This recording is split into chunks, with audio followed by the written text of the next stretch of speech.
ರೀ ಏನಾದರೂ ಕಾಣಿಸ್ತಾ? ನೋಡ್ತಾ ಇದ್ದೀನಿ, ಕಾಣಿಸಿದ್ರೆ ಹೇಳ್ತೀನಿ. ಅಯ್ಯೋ, ಭಾವನಾ ಕತ್ತಲ್ಲಿ ತಾಳಿ ಇರೋ ಫೋಟೋ ಏನಾದರೂ ಸಿಕ್ಬಿಟ್ರೆ ಏನಪ್ಪ ಮಾಡೋದು? ಏನು ಪ್ರಚಾರ ಕಾದಿದೆಯೋ ಏನು? ಕಾಪಾಡಪ್ಪ ದೇವ್ರೆ. ನೋಡಿ ನೋಡಿ,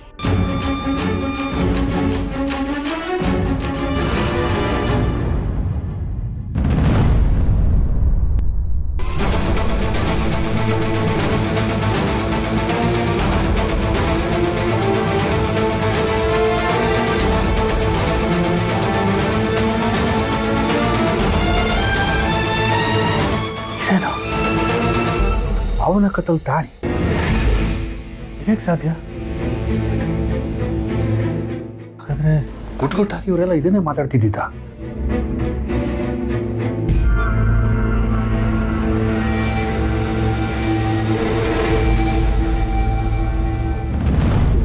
ಅಮ್ಮ ಅಮ್ಮ ಅಮ್ಮ, ಏಯ್, ಯಾಕೋ ಹಾಗರಿಸ್ತಾ ಇದ್ಯಾ? ನಿಧಾನವಾಗಿ ಕರಿಬಾರ್ದ? ನಿಧಾನ ನಿಧಾನ ಅನ್ಕೊಂಡೆ, ನಮ್ ಜೀವನ ಹಾಳಾಗೋಗಿದೆ. ಅಮ್ಮ ಎಲ್ಲಿ? ಅಮ್ಮ ಅಮ್ಮ, ಏನಾಯ್ತಪ್ಪ? ಯಾಕೆ ಹಿಂಗೆ ಕಿರಿಸ್ತಿದ್ಯಾ? ಮೊದಲು ಅಮ್ಮ ಎಲ್ಲಿ ಅದನ್ನ ಹೇಳಿ. ರೀ ಅತ್ತೆ ದೇವಸ್ಥಾನಕ್ಕೆ ಹೋಗಿದ್ದಾರೆ. ಈಗ ಏನಾಯ್ತು ಅಂತ ಹೀಗೆ ಹೋಗಾಡ್ತಿದ್ದೀರಾ? ಏನ್ ಆಗ್ಬಾರ್ದಿತ್ತು ಅದು ಆಗೋಗಿದೆ. ಸಂತು, ಯಾಕಪ್ಪ ಹೀಗೆ ಕಿರ್ಚಾಡ್ತೀಯಾ? ಏನ್ ಹೇಳ್ಬೇಕು ಅದನ್ನ ಸಮಾಧಾನದಿಂದ ಹೇಳ್ಬೋದಲ್ವಾ? ಇನ್ನೆಲ್ಲಿ ಸಮಾಧಾನಪ್ಪ? ಈ ಮನೆಯಲ್ಲಿ ಎಲ್ರಿಗೂ ಎಲ್ಲ ವಿಷಯ ಗೊತ್ತಿದೆ, ಆದ್ರೆ ಏನು ಗೊತ್ತಿಲ್ಲ ತರ ಎಲ್ರು ಆರಾಮಾಗಿದ್ದಾರೆ.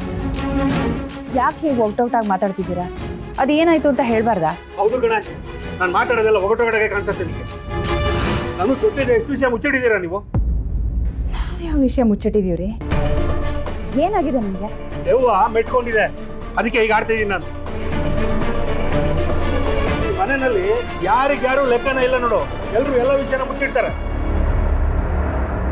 ಮೊದಲು ಅಪ್ಪನ ಕೆಲಸ ಆಗಿದ ವಿಷಯ ಮುಚ್ಚಿಟ್ರು, ಈಗ ಈ ವಿಷಯ ಮುಚ್ಚಿಟ್ಟಿದ್ದೀರಾ. ಅಯ್ಯೋ, ಅದೇನೋ ಕಂಡುಹಿಡಿತೀನಿ ಅಂತ ಮೊಬೈಲಲ್ಲಿ ಫೋಟೋಸ್ ನೋಡ್ತಿದ್ರು, ಅದರಲ್ಲಿ ಏನಾದರೂ ನೋಡಿ ಹೀಗೆ ಆಡ್ತಿದಾರಾ? ಸಂತು, ಯಾಕಪ್ಪ ಹೀಗೆ ಮಾತಾಡ್ತೀಯಾ? ಏನ್ ವಿಷಯ ಮುಚ್ಚಿಟ್ಟಿದ್ದಾರೆ ಅಂತ ಹೀಗೆ ಮಾತಾಡ್ತಿದ್ಯಾ? ನನಗ್ ಗೊತ್ತಿರೋ ಹಾಗೆ ನಮ್ಮನೆಯಲ್ಲಿ ಯಾರು ಯಾವ ವಿಷಯನೂ ಮುಚ್ಚಿಟ್ಟಿಲ್ಲ. ನನಗೆ ತಲೆ ಕೆಟ್ಟಿದೆ ನೋಡಿ, ಅದಕ್ಕೆ ಈ ರೀತಿ ಎಲ್ಲ ಮಾತಾಡ್ತಾ ಇದ್ದೀನಿ. ಮಾಡೋದೆಲ್ಲ ಅನಾಚಾರ, ಮನೆ ಮುಂದೆ ಬೃಂದಾವನ. ಮುಚ್ಚಿಡೋದು ಮುಚ್ಚಿಟ್ಟು ಈಗ ಮುಚ್ಚಿಟ್ಟಿಲ್ಲ ಅಂತ ಹೇಳ್ತಾ ಇದ್ದೀರಾ. ಸಂತು, ಏನ್ ಹೇಳ್ಬೇಕು ಅದನ್ನ ನೇರವಾಗಿ ಹೇಳಪ್ಪ. ಯಾಕೆ ಹೀಗೆ ಸುತ್ತಿ ಬಳಸಿ ಮಾತಾಡ್ತಿದ್ಯಾ? ನಾನು ಹೇಳಿದ್ರೆ ನೀವು ತಡ್ಕೋಬೇಕಲ್ಲಪ್ಪ. ಅಂಥದ್ದು ಏನಾಗಿದೆ ಹೇಳು. ಹೇಳ್ತೀನಿ, ತೋರಿಸ್ತೀನಿ ನೋಡಿ.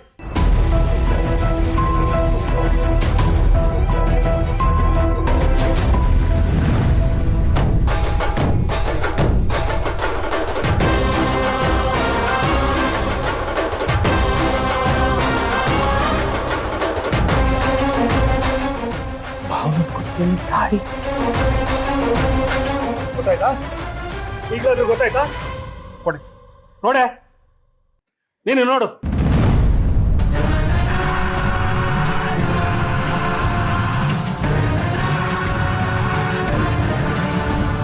ಈ ವಿಷಯ ನಿಮ್ಗೆ ಯಾರು ಗೊತ್ತಿರ್ಲಿಲ್ಲ ಅಲ್ವಾ? ಗೊತ್ತಿದ್ರು ನೀವು ಯಾರು ಬಾಯ್ಬಿಡಲ್ಲ ಅನ್ಸುತ್ತೆ. ಕರೀಲಿ ಬಾವಳನ್ನ. ಅವಳನ್ನ ಯಾಕ್ರಿ? ಸುಮ್ಮನೆ ಇರ ನೀನು. ಭಾವನಾ, ಭಾವನಾ, ನಿಂತ್ಕೋ ಇಲ್ಲಿ. ಅಣ್ಣ, ಅವನಲ್ಲಿ ಹರೀಶಾ, ಹರೀಶಾ, ಸಿಂಚನ, ಹರೀಶಾ ಇಲ್ಲಿ. ಯಾಕೆ ಕೆಲಸ ಇದೆ ಅಂತ ಹೊರಗಡೆ ಹೋಗಿದ್ದಾರೆ. ಈ ಮನೆ ಕಳಶಪ್ರಾಯ. ಆ ಬೆಂಕಿ ಚೆಲುವೆ ಅವ್ರನ್ನ ಕರಿಬೇಕು. ಚೆಲುವೆ, ಬೆಂಕಿನ ಕರ್ಕೊಂಬ, ಬನ್ನಿ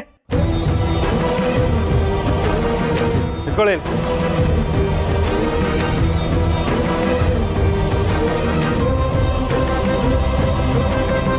ಭಾವ, ಏನಾಯ್ತು ಈಗ? ಹೇಳ್ತೀನಿ. ಭಾವನಾ, ನಿನ್ ಕುತ್ಕಲ್ಲಿರೋ ತಾಳಿ ತೋರ್ಸು.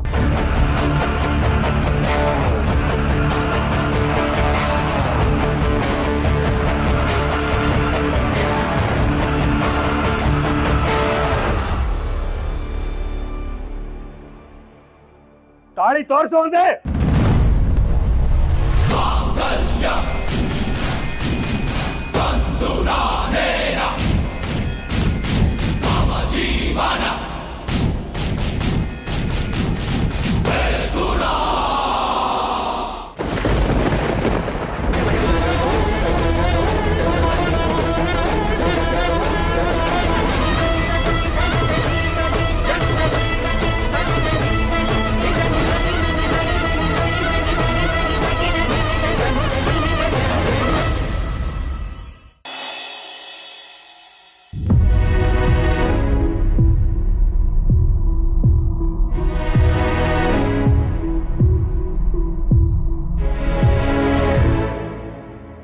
ಚಿನ್ನು ಮರಿ, ನೀವಿನ್ನೂ ಅದೇ ವಿಷಯದ ಬಗ್ಗೆ ಯೋಚನೆ ಮಾಡ್ತಾ ಕೂತಿದ್ದೀರಲ್ವಾ?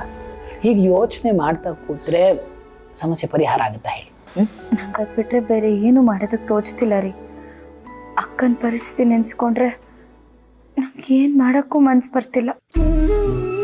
ವಿಷಯ ಗೊತ್ತಾದ್ಮೇಲೆ ಏನು ಮಾಡ್ತಾ ಹೇಗೆ ಸುಮ್ಮನಿರೋದು ಹೇಳಿ? ನೀವು ಹೇಳೋದು ಸರಿನೇ ಚಿನ್ನು ಮರಿ. ಅನುಭವಿಸೋರ್ಗಾಗೋ ನೋವು ಹೊರಗೆ ನಿಂತು ನೋಡಿದವ್ರಿಗೆ ಗೊತ್ತಾಗಲ್ಲ. ಭಾವನಾ ಅವ್ರಿಗೆ ಹೀಗಾಗಿದೆ ಅನ್ನೋ ವಿಷಯ ಮನೆಯವ್ರಿಗೆಲ್ಲರೂ ಗೊತ್ತಾಗಿದೆಯಾ? ಇಲ್ಲ ರೀ, ಎಲ್ರಿಗೂ ಗೊತ್ತಿಲ್ಲ. ಅಮ್ಮಂಗೆ ಅತ್ತಿಗೆಗೆ ಗೊತ್ತಷ್ಟೆ. ಮನೆಯವ್ರಿಗೆ ಎಲ್ರಿಗೂ ಗೊತ್ತಾಗ್ಬಿಟ್ರೆ ದೊಡ್ಡ ರಂಪ ರಾಮಾಯಣನೇ ಆಗ್ಬಿಡುತ್ತೆ ಅಷ್ಟೆ. ಸಂತೋಷ್ ಅಣ್ಣ ಹರೀಶ್ ಅಣ್ಣಂಗೆ ಗೊತ್ತಾದ್ರೆ ಹೇಗೆ ರಿಯಾಕ್ಟ್ ಮಾಡ್ತಾರೆ ಅಂತಲೇ ಹೇಳೋಕ್ಕಾಗಲ್ಲ. ಅದು ಅಲ್ಲದೆ ಅಕ್ಕಂಗೆ ಇನ್ನೂ ಮದುವೆ ಆಗಿಲ್ಲ ಅಂತ ಎಲ್ಲರೂ ಯೋಚನೆಲಿದ್ದಾರೆ. ಅವಳ ಜಾತಕ ಸರಿ ಇಲ್ಲ ಅಂತ ಬೇರೆ ಹೇಳ್ತಾರೆ. ಇದ್ರ ಮಧ್ಯೆ ಹೀಗೆಲ್ಲ ಆಗಿದೆ ಅಂದರೆ ಹೇಗೆ ತಗೋತಾರೆ ಹೇಳಿ? ಅದರಲ್ಲೂ ಅಪ್ಪಂಗೆ ವಿಷಯ ಗೊತ್ತಾದರೆ ಎಷ್ಟು ನೋವು ಅನುಭವಿಸ್ತಾರೋ ಅಂತ ಯೋಚನೆ ಮಾಡಿದ್ರೆ ನನಗೆ ಭಯ ಆಗ್ತದೆ. ಯಾಕೋ ಮಾಮನ ಟೈಮೇ ಸರಿ ಇಲ್ಲ. ಒಂದಾದ್ಮೇಲೆ ಸಮಸ್ಯೆಗಳು ಬರ್ತಾನೇ ಇವೆ. ಏನು ಮಾಡೋದು? ಇವನ್ನೆಲ್ಲ ಪರಿಹಾರ ಮಾಡೋಕ್ಕೆ ಏನಾದರೂ ಮಾಡಬೇಕು. ಇದಕ್ಕೆ ಪರಿಹಾರ ಅಂದರೆ ಒಂದೇ ಇರೋದು ರೀ, ಬೇರೆ ಏನಿಲ್ಲ. ಅಕ್ಕನ ಕುತ್ತಿಗೆಗೆ ಆ ತಾಳಿ ಕಟ್ಟಿದಾನಲ್ಲ, ಅವ್ನು ಯಾರು ಅಂತ ಗೊತ್ತಾಗಬೇಕು. ಅಲ್ಲಿವರೆಗೂ ಪರಿಸ್ಥಿತಿ ಹೀಗೆ ಇರುತ್ತೆ. ಅಲ್ಲ ಚಿನ್ನು ಮರಿ, ಅವನು ಯಾರು ಅಂತಾನೆ ಗೊತ್ತಿಲ್ಲ ಅಂತೀರಿ. ಹಾಗಿದ್ಮೇಲೆ ಹೇಗೆ ಹುಡ್ಕೋದು? ಪ್ರಯತ್ನ ವ್ಯರ್ಥ ಆಗುತ್ತೆ ಅಂತ ಅನ್ಸುತ್ತೆ. ಆದರೆ ಹಾಗೆ ಸುಮ್ಮನಿರೋ ಹಾಗೂ ಇಲ್ಲ. ಆ ಉತ್ಸವದಲ್ಲಿ ಅಷ್ಟು ಜನ ಇದ್ರು, ಯಾರಿಗೆ ಕೆಲಸ ಮಾಡಿದ್ದಾರೆ ಅಂತ ಹೇಗೆ ಪತ್ತೆ ಮಾಡೋದು? ನೋಡಿ ಚಿನ್ನು ಮರಿ, ನೀವು ಹೀಗೆ ಟೆನ್ಷನ್ ಮಾಡ್ಕೊಂಡು ಆರೋಗ್ಯ ಹಾಳು ಮಾಡ್ಕೊಳ್ಳೋ ಹಾಗಿಲ್ಲ. ನೋಡಿ, ಅವನು ಯಾರು ಅಂತ ನಮಗೆ ಗೊತ್ತಾಗೇ ಆಗುತ್ತೆ. ವಿಷಯ ಹೊರಗೆ ಬಂದೇ ಬರುತ್ತೆ. ಯಾಕೆ ಹೇಳಿ? ಭಾವನಾ ಅವ್ರನ್ನ ಒಪ್ಕೋಬೇಕು ಅಂತ ಅವನಿಗೆ ಆಸೆ ಇದ್ರೆ ಅವನು ಹೊರಗೆ ಬರಲೇಬೇಕಲ್ವಾ? ಅಲ್ಲಿವರೆಗೆ ನಾವು ತಾಳ್ಮೆಯಿಂದ ಇರಬೇಕಷ್ಟೇ. ಹಾಗಂತ ಹುಡುಕ್ತೇ ಇರಬೇಕು ಅಂತ ನಾನು ಹೇಳ್ತಾ ಇಲ್ಲ. ಹುಡ್ಕೋ ಪ್ರಯತ್ನ ಮಾಡೋಣ. ನಾನು ನನ್ನ ಕಾಂಟ್ಯಾಕ್ಟ್ಸ್ಗೆಲ್ಲ ಹೇಳಿ ಹುಡ್ಕೋ ಪ್ರಯತ್ನ ಮಾಡ್ತೀನಿ. ಓಕೆ, ನೀವು ಆರಾಮಾಗಿರಿ, ಕೂತಿರಿ. ಒಂದು ನಿಮಿಷ ಬಂದು.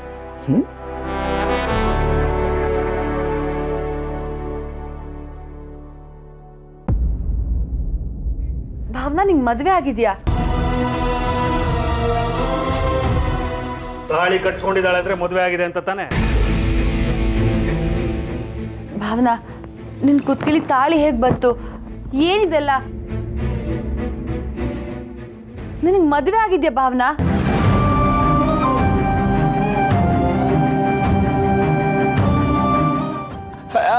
ಬಾಯಿ ಮುಚ್ಕೊಂಡು ಸುಮ್ಮನೆ ಇರೋ. ಬಾಯಿ ಮುಚ್ಕೊಂಡು ಸುಮ್ಮನೆ ಇರೋ. ಮಾತಾಡ್ತಿರ್ಬೇಕಾದ್ರೆ ಸುಮ್ಮನೆ ಕೇಳಿಸ್ಕೋಬೇಕಷ್ಟೇ.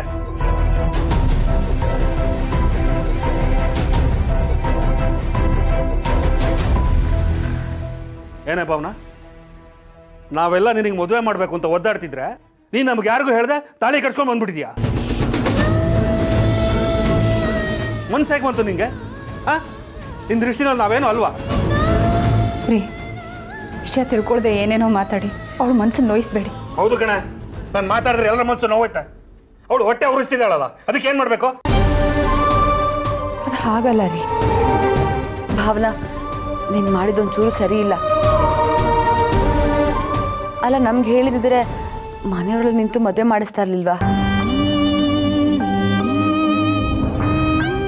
ನೀನು ಮದುವೆ ಮಾಡಬೇಕು ಅಂತ ತಾನೆ ನಾವು ಇಷ್ಟೊಂದೆಲ್ಲ ಕಷ್ಟಪಡ್ತಿರೋದು. ಸಿಂಚನ, ನೀನು ಇವ್ರ ಥರನೇ ವಿಷಯ ಏನು ಅಂತ ತಿಳ್ಕೊಳ್ದೆ ಏನೇನೋ ಮಾತಾಡಬೇಡ. ನೀವೆಲ್ಲರೂ ಅನ್ಕೋತಿರೋ ಹಾಗೆ ಇದು ಭಾವನಾ ತಾನಿಷ್ಟಪಟ್ಟು ಮಾಡ್ಕೊಂಡಿರೋ ಮದುವೆ ಅಲ್ಲ. ಇದು ಅವಳ ಇಚ್ಛೆಗೆ ವಿರುದ್ಧವಾಗಿ ನಡೆದಿರೋ ಮದುವೆ.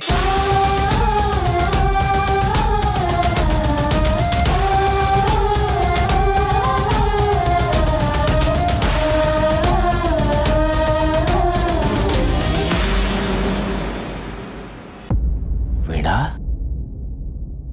ಏನ್ ಹೇಳ್ತಿದ್ಯಮ್ಮ? ನೀನ್ ಮಾತಾಡೋದು ಕೇಳ್ತಾ ಇದ್ರೆ ಭಾವನೆಗೆ ಮದುವೆ ಆಗಿರೋ ವಿಷಯ ನಿಮಗ್ ಗೊತ್ತಿತ್ತಾ?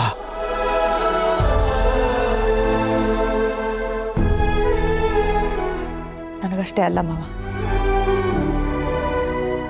ಈ ವಿಷಯ ಅತ್ತೆಗೂ ಗೊತ್ತು.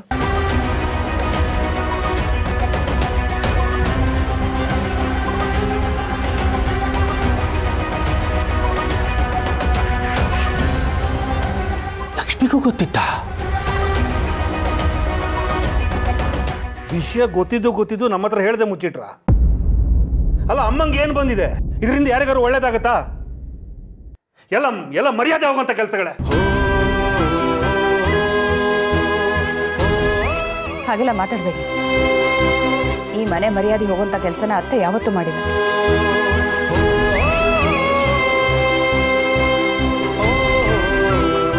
ನಿಮಗೆಲ್ಲ ವಿಷಯ ಗೊತ್ತಾದ್ರೆ ಎಲ್ರಿಗೂ ನೋವಾಗುತ್ತೆ ಅಂತ ಅತ್ತೆ ಈ ವಿಷಯನ ಮುಚ್ಚಿಟ್ರು. ಇಂಥ ವಿಷಯ ಮುಚ್ಚಿಟ್ಟು ನೋವಾಗಬಾರ್ದು ಅಂದ್ರೆ ಏನರ್ಥ? ಇಂಥ ವಿಚಾರ ಇವತ್ತಲ್ಲ ನಾಳೆ ಎಲ್ರಿಗೂ ಗೊತ್ತಾಗೋದು ತಾನೆ. ಹೇಳು ಭಾವನಾ, ನಿನಗೆ ಯಾರು ತಾಳಿ ಕಟ್ಟಿದ್ದು ಹೇಳು.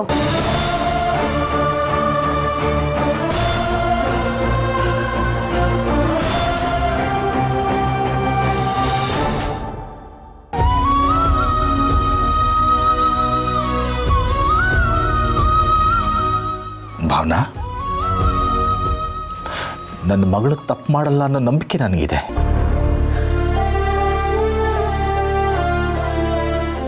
ಆದ್ರೆ ತಾಳಿ ನೋಡಿದ್ರೆ ಏನಾಯ್ತು ಮಗಳೇ?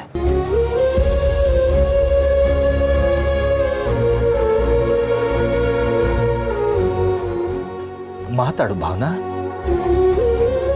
ನಿನ್ ಮದ್ವೆ ಆಗಿರೋ ಹುಡುಗ ಯಾರಮ್ಮ? ಗೊತ್ತಿಲ್ಲ ಅಪ್ಪ.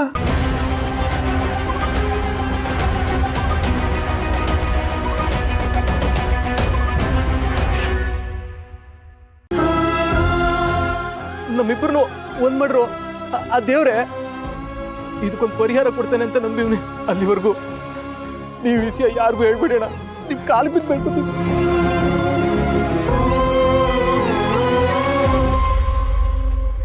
ಏಯ್, ಏನೇ ಮಾತಾಡ್ತಿದ್ಯಾ? ತಾಳಿ ಕಟ್ಸ್ಕೊಳಕ್ ಗೊತ್ತಿರತ್ತೆ, ತಾಳಿ ಕಟ್ದೋನ್ ಯಾರು ಅಂತ ನಿನಗೆ ಗೊತ್ತಿಲ್ವಾ?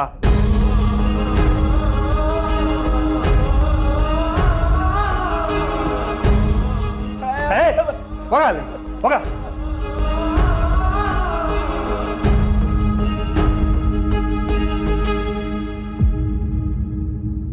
ಏಯ್ ವೀಣಾ, ಅವಳು ನಮ್ಮ ಹತ್ರ ಹೇಳ್ದೆ ಇರ್ಬೋದು, ಅವನು ಯಾರು ಅಂತ ನಿಮ್ಮ ಹತ್ರ ಹೇಳಿರ್ತಾಳೆ. ಹೇಳು, ಅವನು ಯಾರು ಅಂತ ಹೇಳು. ಏನು ಅಂತ ಹೇಳಿರಿ? ನನಗೆ ಅಲ್ಲ, ತಾಳಿ ಕಟ್ಸ್ಕೊಂಡಿರೋ ಭಾವನಂಗೆ ಅವನು ಯಾರು ಅಂತ ಗೊತ್ತಿಲ್ಲ.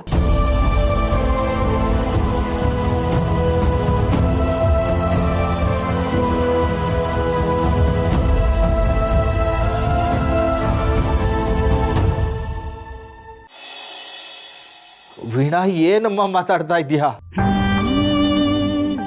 ಯಾರಾದ್ರೂ ಅರ್ಥ ಆಗೋ ಒಬ್ಬರಾದ್ರೂ ಮಾತಾಡಿ.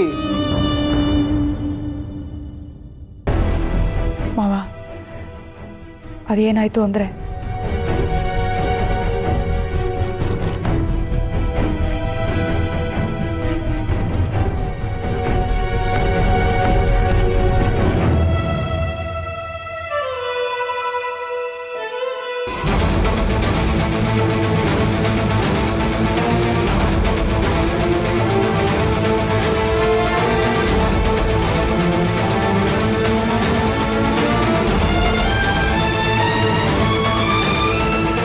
ಅವತ್ತಿಂದ ಇವತ್ತಿನವರೆಗೂ ವಿಷಯನ ಯಾರ ಹತ್ರ ಹೇಳ್ಕೊಳಕ್ಕೂ ಆಗದೆ, ಮುಚ್ಚಿಡೋಕ್ಕೂ ಆಗದೆ ಭಾವನ ಅವತ್ತಿಂದ ಒಬ್ಬಳೇ ನೋವು ತಿಂತಿದ್ದಾಳೆ.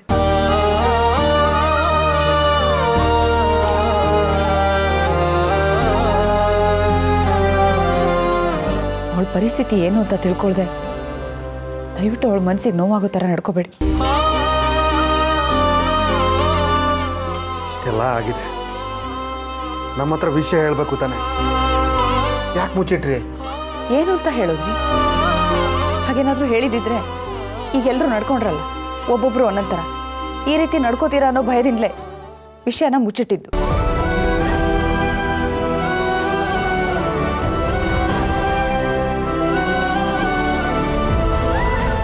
ಮತ್ತೆ ನನಗೆ ವಿಷಯ ಗೊತ್ತಾದ್ಮೇಲೂ ನನ್ನ ಹತ್ರನೂ ಯಾರಿಗೂ ಹೇಳಬೇಡ ಅಂತಲೇ ಅಂದರು.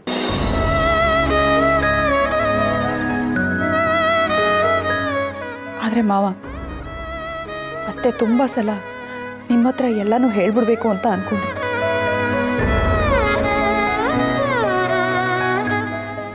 ಆದರೂ ಅವರಿಗೆ ಧೈರ್ಯ ಸಾಲಿಲ್ಲ.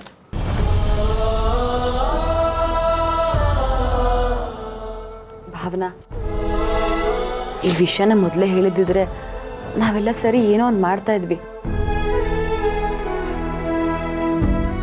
ಅಟ್ಲೀಸ್ಟ್ ತಾಳಿ ಕಟ್ಟಿರೋ ಹುಡುಗ ಯಾರು ಅಂತಾದರೂ ಹುಡ್ಕೋ ಪ್ರಯತ್ನ ಪಡ್ತಿದ್ವಿ. ಆದರೆ ಈ ವಿಷಯನ ಮುಚ್ಚಿಟ್ಟು ತುಂಬ ದೊಡ್ಡ ತಪ್ಪು ಮಾಡಿದೆ ಭಾವನಾ.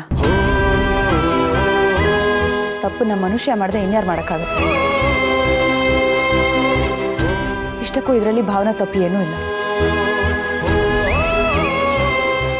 ದೇವರು ನಮ್ಮೆಲ್ಲರಿಗೂ ತಪ್ಪನ್ನು ತಿದ್ಕೊಳ್ಳೋದಕ್ಕೆ ಅವಕಾಶ ಕೊಟ್ಟಿದ್ದಾನೆ. ನಾನು ಅತ್ತೆ ನಿಮ್ಮಲ್ಲಿ ಬೇಡ್ಕೊಳ್ಳೋದು ಒಂದೇ, ಮೋಸ ಮಾಡಿ ಭಾವನಾಗ ತಾಳಿ ಕಟ್ಟಿರೋ ಆ ಹುಡುಗ ಯಾರು ಅಂತ ಹುಡುಕಿ ಅವಳ ಜೀವನನ ಸರಿ ಮಾಡಿ. ಮನೆ ಮಗಳು ಕಣ್ಣೀರು ಹಾಕ್ತಾ ಇದ್ರೆ ನಮ್ಗೆ ಒಳ್ಳೇದಾಗೋದಿಲ್ಲ.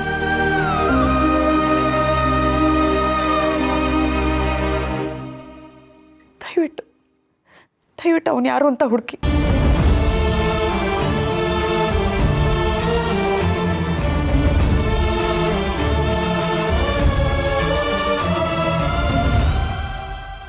ಭಾವನಾ,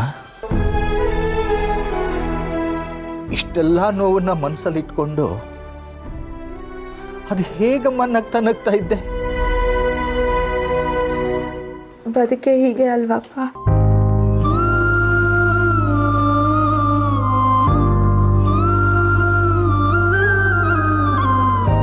ನನ್ನ ನೋವಿಗೋಸ್ಕರ ನೀವೆಲ್ಲರೂ ನೋವು ಅನುಭವಿಸ್ಬಾರ್ದು.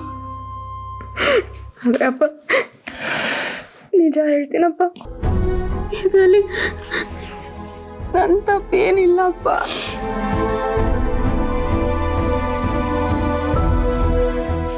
ಭಾವನಾ, ಭಾವನಾ,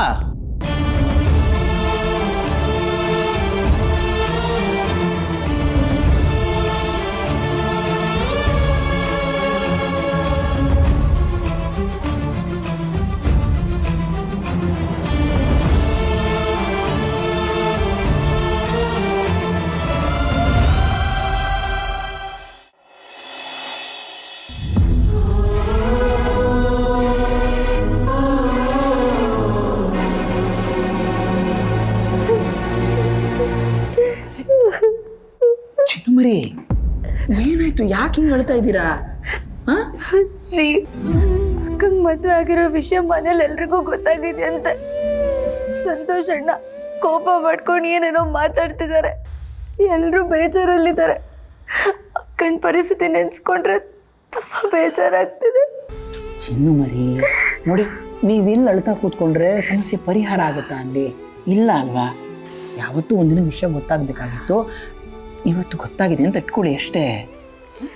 ಸರಿ, ಅಕ್ಕ ಇಷ್ಟು ದಿನ ಎಲ್ಲರಿಂದ ವಿಷಯ ಮುಚ್ಚಿಟ್ಟಿದ್ದಾಳೆ ಅಂತ ಕೋಪ ಮಾಡ್ಕೊಂಡಿದ್ದಾರೆ. ಅಮ್ಮಂಗೆ ಗೊತ್ತಿದ್ರು ಹೇಳಿಲ್ಲ ಅಂತ ಅವ್ರ ಮೇಲೂ ಕೋಪ. ಪಾಪ ಅಕ್ಕ, ಅವಳ ಪರಿಸ್ಥಿತಿ ಯೋಚನೆ ಮಾಡಿ, ಯಾರೋ ಕಟ್ಟಿರೋ ತಾಳಿಗೆ ಇವಳು ಯಾಕೆ ಇಷ್ಟೊಂದು ನೋವು ಅನುಭವಿಸ್ಬೇಕು? ಅವನು ಯಾರೋ, ಎಲ್ಲಿದ್ದಾನೋ, ಹೇಗ್ರಿ ಪತ್ತೆ ಮಾಡೋದು? ನೋಡಿ, ಈಗ ಯಾರಿಗೂ ಗೊತ್ತಾಗದಿರೋ ಹಾಗೆ ಬಂದು ತಾಳಿ ಕಟ್ಟಿದ್ದಾನೆ ಅಂದರೆ ನನಗೇನೋ ಅವನು ಒಳ್ಳೆಯವನು ಅಂತ ಅನ್ಸೋದಿಲ್ಲ.